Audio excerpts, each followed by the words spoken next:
The Westin Langkawi was not at all what I was expecting. After a late flight, I had hopes of a decent place to stay. What I got was a seriously impressive resort with gorgeous grounds and pools and charismatic service to match.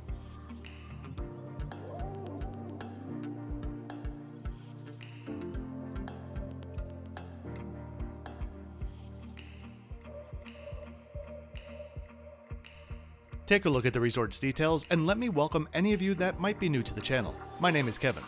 I'm here to give you a self-funded and honest look at some of the best and some of the not so best airlines and hotels in the world, which I've been bringing to you full time for the past 4 years. Check out my hundreds of videos, scan the QR code, or click the link in the description to learn more about how I do things. Let's get into the resort review.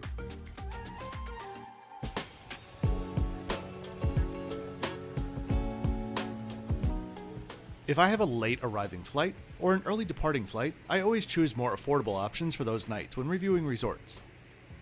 It gives me peace of mind when it comes to knowing that if something went wrong with my flight, or there simply isn't enough time to film, the channel will survive. So when I land and arrive after dark to a resort that impresses, it's one of the best ways that I can start a trip to a new destination. With that, welcome to the Westin Langkawi.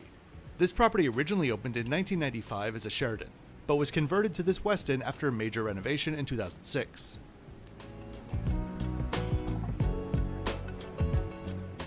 I can't find any relatively reliable information about a renovation since 2006, but I have to say that if there hasn't been one, I almost like the resort even more.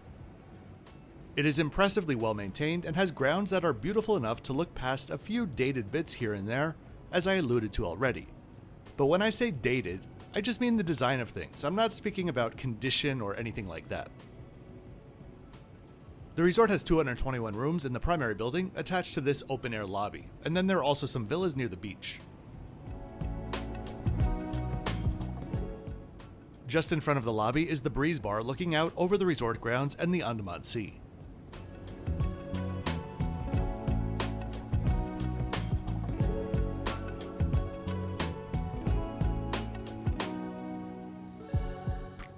I'd been to Langkawi once before this trip, and at the time I stayed at the St. Regis, which is just next door.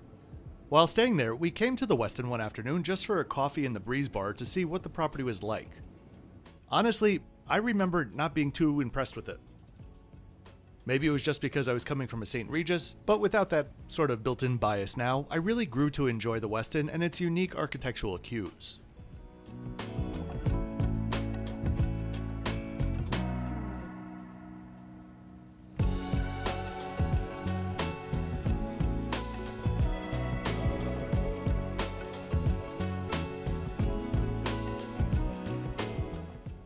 The property has 3 sizable pools and direct access to the beach. Before we take a look, let's look at where we are exactly.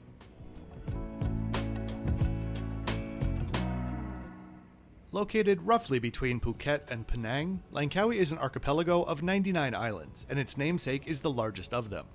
We're on the southern shore around 30 minutes from the airport. The Westin is over here, but one of the benefits if you did visit the Westin is the proximity to the St. Regis and its dining venues. As I said in my Ritz-Carlton review, the St. Regis is a very nice resort, nearly worthy of its name, but the small footprint of it just left a little bit to be desired. That said, the food across the board there was fantastic, and staff will happily drive you between the 2 resorts via buggy.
the right side are two square pools. This first one here is used more for families, and the larger one behind it more so for actually swimming, laps and such.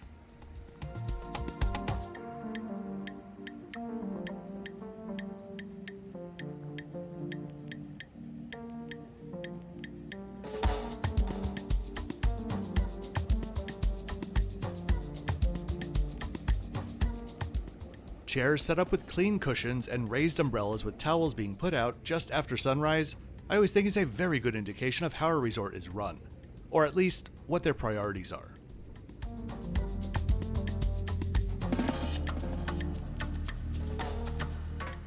Service here was, I think, above average for a big box brand like Westin. Because of my short stay, my interactions were a bit limited, but staff throughout were warm and charismatic.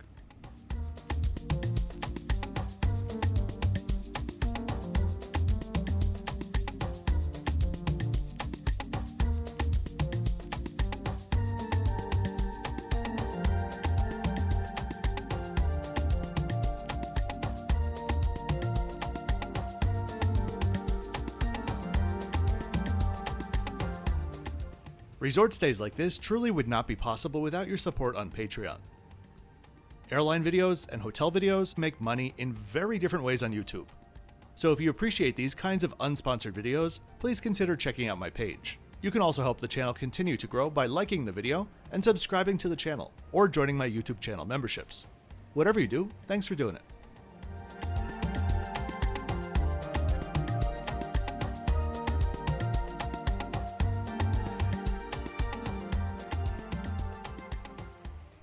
The third pool, I didn't even notice the first time that I was here, while disguised among the rocks and the fountains. It's a clever design, I think, and it breaks up what would otherwise be a very, excuse the pun, square-feeling pool experience.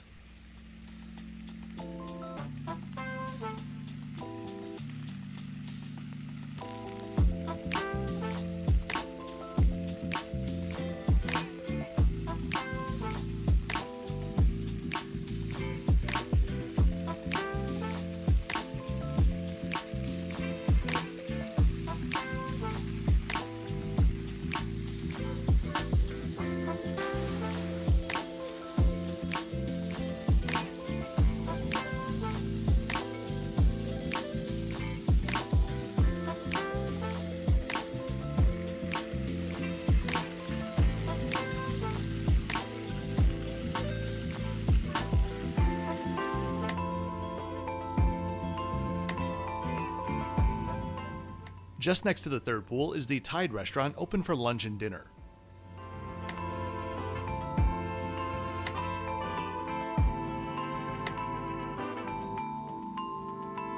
Yeah.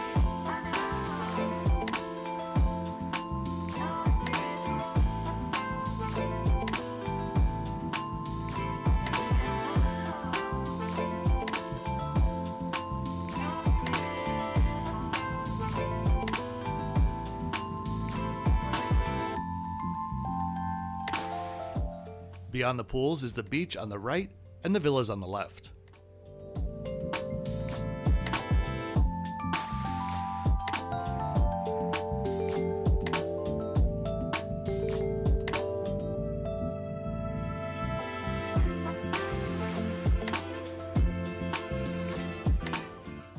The beach is what I like to call au naturel.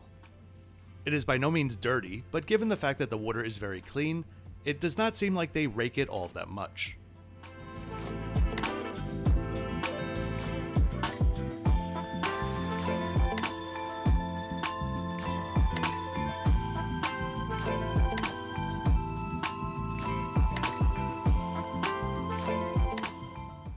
If you have a family or just an aversion to rough water, this location on a small bay really is ideal.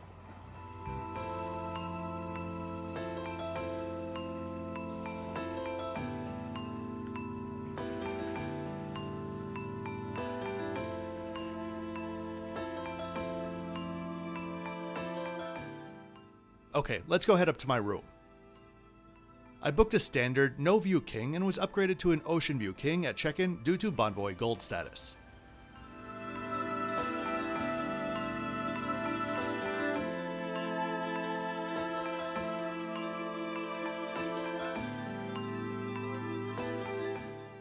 Whether refreshed or original, I'd say that gunmetal gray was a very odd choice for the door color.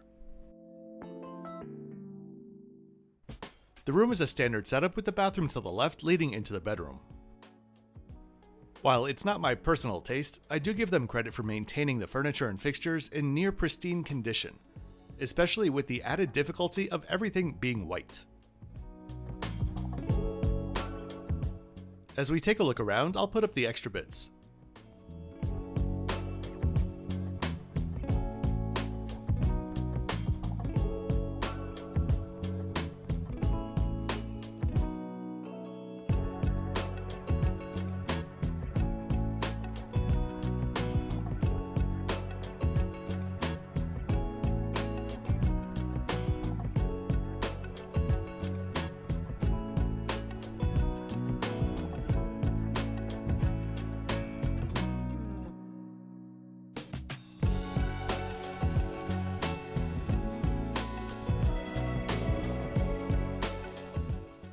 For a room that is more or less standard in size, it really does tick all of the boxes for seating, workspace, comfort, and luggage and closet space.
The bathroom reads a bit airport hotel-ish, but again, for the price and the age, it served its purpose well.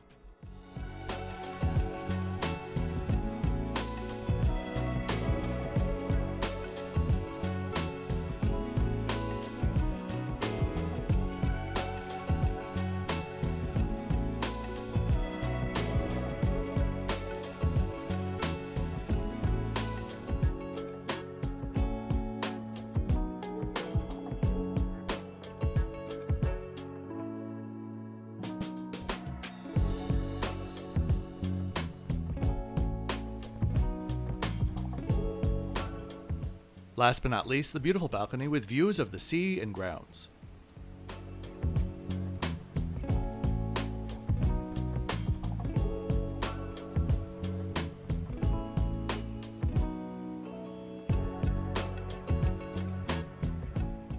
As I arrived around 9 p.m. and was exhausted, I ordered room service before I even put down my backpack. A trusty chicken Caesar salad and a tiger hit the spot pretty well. The salad was well seasoned, properly dressed, and was a serious entree portion, 8.5 out of 10.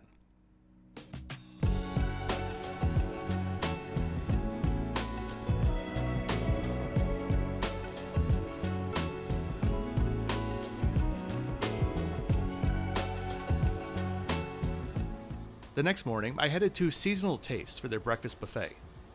This is their all-day restaurant serving a la carte dishes for lunch and dinner.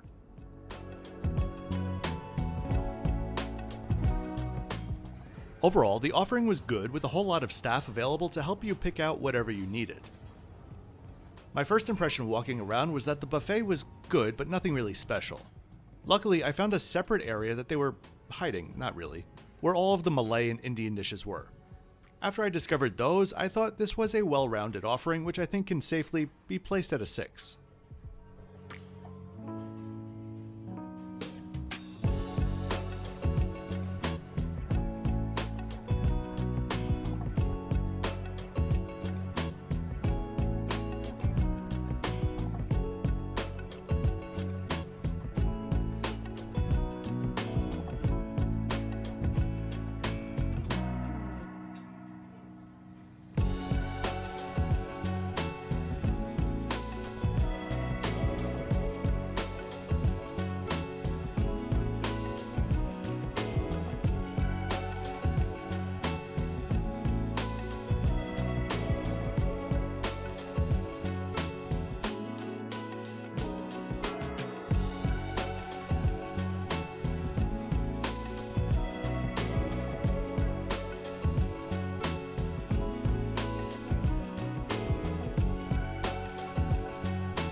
One unique feature of the resort, located behind the villas, was a really sizable activity center, which had everything from pool tables to game rooms, squash courts, a kids center, and a well-equipped fitness center. So overall, the Westin Langkawi is a really attractive option which I think fits well as an additional stop on your trip, or a nice trip if you live in the region. Meaning, I'm not too sure how many people are going to fly 20 hours just to come here, but for the price, you wouldn't be disappointed if you did. So I really do hope that you enjoyed this final resort review from Langkawi today. If you did, please be sure to click the like button and subscribe for new resort and flight videos each week. My resort reviews will bring us to Punta Cana and Mauritius over the summer. But first, I'll see you next time for a super mega cluster of a doozy on Air Algerie. Thanks as always for watching till the end.